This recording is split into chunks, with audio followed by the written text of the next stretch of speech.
Cosmic Girl 101 signing on for the Cancer Rising Astrology for the month of August 2024. Cancer Rising, your ruling planet is the moon. The moon is the lord of your chart and the moon rules your first house. You are a yin water cardinal rising sign.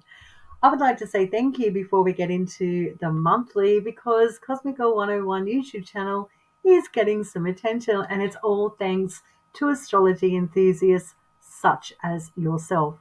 So thank you for the views, the likes, shares and subscribes. Now let's get into the month of August.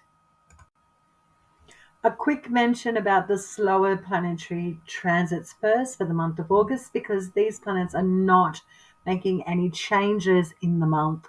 We have Pluto retrograde in Aquarius, Cancer rising, this is your 8th house, and on the 1st of September ingresses into a retrograde motion into the sign of Capricorn, your 7th house.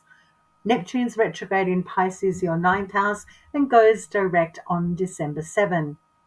Uranus is in Taurus, your 11th house, and retrogrades on the 1st of September. Saturn's retrograde in Pisces, your 9th house, and goes direct on November 15. And Jupiter is transiting through the sign of Gemini, your 12th house, and goes into a retrograde in the month of October. Now on to the moon's lunations for the month of this August, and the moon is your ruling planet, so this is significant for you, Cancer rising, what the moon is up to. Well, this month on the 4th of August, there's a new moon in the sign of Leo, your 2nd house. The 2nd house is finance, assets, possessions, resources, things that you have accumulated that have developed wealth over time that support you.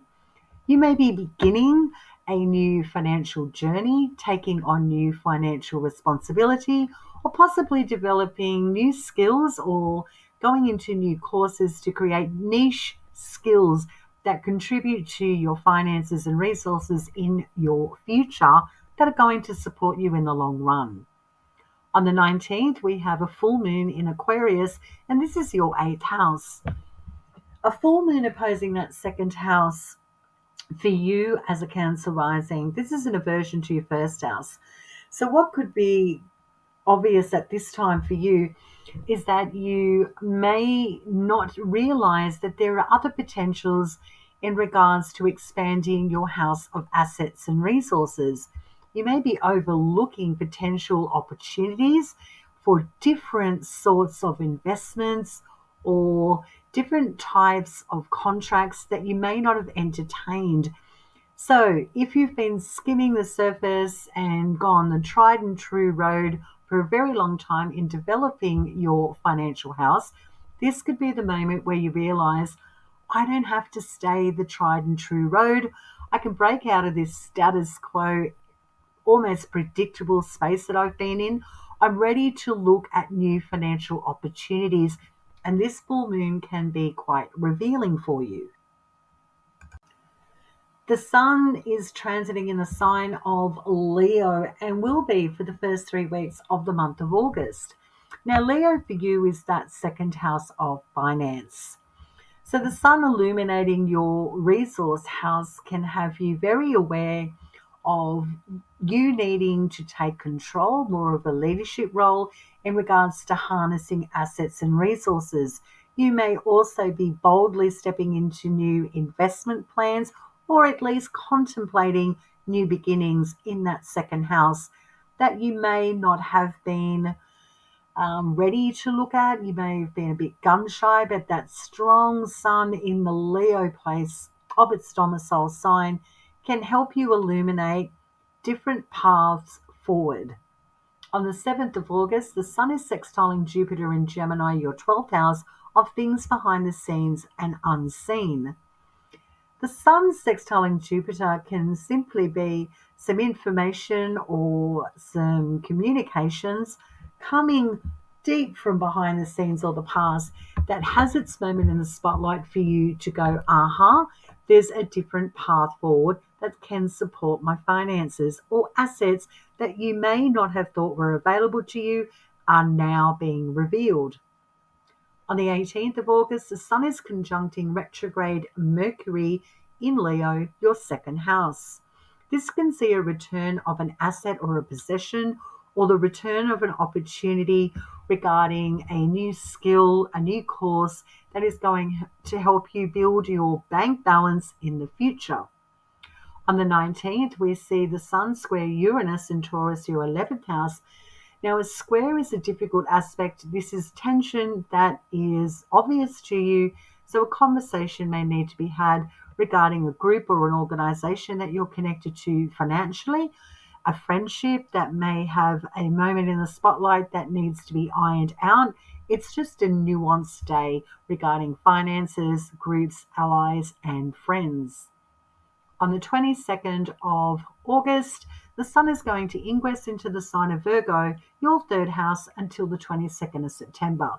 So for the 4 weeks from the 22nd moving on, the Sun in Virgo can help you eliminate distraction, get down to the details, data and analytics regarding all things to do with communication, your local environment and travel. An interesting transit coming up for you and is supportive because that third house sextiles your first house. So you're ready to expand. Our personal planet Venus. Well, Venus is all about relationships, love, harmony, unity, beauty, and all things pleasurable. For you, Cancer rising, Venus has been transiting in Leo, that second house of finance, and on the 2nd of August squares Uranus and Taurus, your 11th house. A Venus-Uranus square, we're talking about an out-of-the-blue disruption connected with a group or a society that you're connected to. There just seems to be possibly differences in beliefs or values that can throw you off on the 2nd of August. On the 4th of August, she ingresses into Virgo, her fall position, and this is your third house of communication, movement, short distance travel, and also to do with siblings, cousins, learning, teaching, writing, and technology. Venus can have you spending money and burning a hole in your pocket when she's transiting in the third house of communication and activities, because that third house is very social in her fall position of Virgo. You may be missing the mark and understanding the financial repercussions of some actions you're taking on the day-to-day, or things that just seem to be becoming a lot more expensive regarding those third house topics. The 22nd of August, we see Venus squaring Mars in Gemini, your 12th house. A Venus-Mars square is about conflict and tension, what is harmonious and what is disruptive, and trying to create balance. Something from your past or things that you've been dealing with behind the scenes is having their moment in the spotlight that could be grating on you regarding you processing how to communicate about what's on your mind, or at least having data and analytics available to iron out any nuances from things from the past. On the 27th of August, we see Venus trining Uranus in Taurus, your 11th house. This potentially looks good for a turnaround in a conversation with a group or a society you're connected to, ally or a friendship, now becoming more balanced. Things have been readjusted, I'm assuming, for you, Cancer rising, in regards to a certain path forward, in regards to communication and who you connect with, in regards to supporting you professionally. On the 28th of August, we see Venus opposing retrograde Neptune in the sign of Pisces, your 9th house. When Venus is opposing retrograde Neptune, we're talking about missing the mark or feeling that you have lost an opportunity or do not have a grasp on things regarding 9th house topics of international and foreign connections, travel, legalities, higher education and learning, spiritual and philosophical aspects of ourselves and our lives. This can be a difficult day on the 28th of August. The 29th of August, we see Venus ingressing into her domicile sign of Libra, and this is your 4th house as a Cancer rising. The 4th house is home, family, real estate and property concerns. This is our place of sanctuary where we feel safe, secure and very solid and grounded. When Venus is transiting here in her domicile, you can expect Some great times with family members, or even sprucing up your living space, or investing money in real estate and property, or just investing in new possessions for your home to create more harmony and a feeling of sanctuary. The day she ingresses here on the 29th, she trines retrograde Pluto in Aquarius, that 8th house. This can see an investment return, or you can see a partner having a lovely time in regards to assets that they have accumulated or what they've been working on, having a nice return that brings in more wealth and harmony in the home environment. A great day to mark in your calendar, the 29th of August. Mercury, our planet of movement, our planet of communication and action and intellect, has been transiting for you, Cancer rising, in Virgo, your third house. Mercury is in its domicile and exaltation sign, so Mercury in the third house can have you on fire and mentally adept in regards to communication, short distance traveling, education, teaching, writing, accumulating more technological gadgets, and also siblings and cousins are highlighted here in that third house. And Mercury strong in Virgo, I would imagine that you have been on fire in regards to socializing. On the 5th of August, Mercury now retrogrades in your third house. So we have a turnaround, the potential to go back over details, data and analytics, conversations, just to retweak and fine tune all the things that we may have overlooked connected to those third house topics. On the 7th of August, we see Mercury conjunct Venus in her fall position of Virgo. This could be a nasty financial or relationship hiccup on this day that throws you off and make you feel as if you need to get on top of something acutely on the 7th of August. The 14th of August, we see Mercury ingress into a retrograde motion into Leo, your second house of possessions, assets, and finance.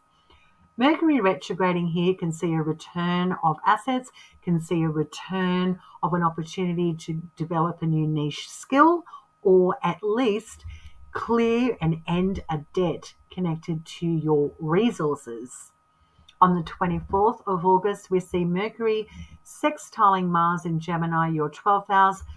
Retrograde Mercury sextiling that Mars 12th and 2nd house. This could be a turnaround of taking acute action or ending something that has been long in the tooth or chronic that you've been dealing with privately. This looks like an easier day for severing a financial deal or ending a debt, or at least having a conversation that creates more harmony and balance with things that have been going on personally behind the scenes for you. The 28th of August, we see that Mercury now going direct in Leo. Yay, your second house, Mercury flying in a direct motion. We've ironed out any differences, we've had our conversations, we've looked at the data and analytics, and we now move forward boldly and more certain.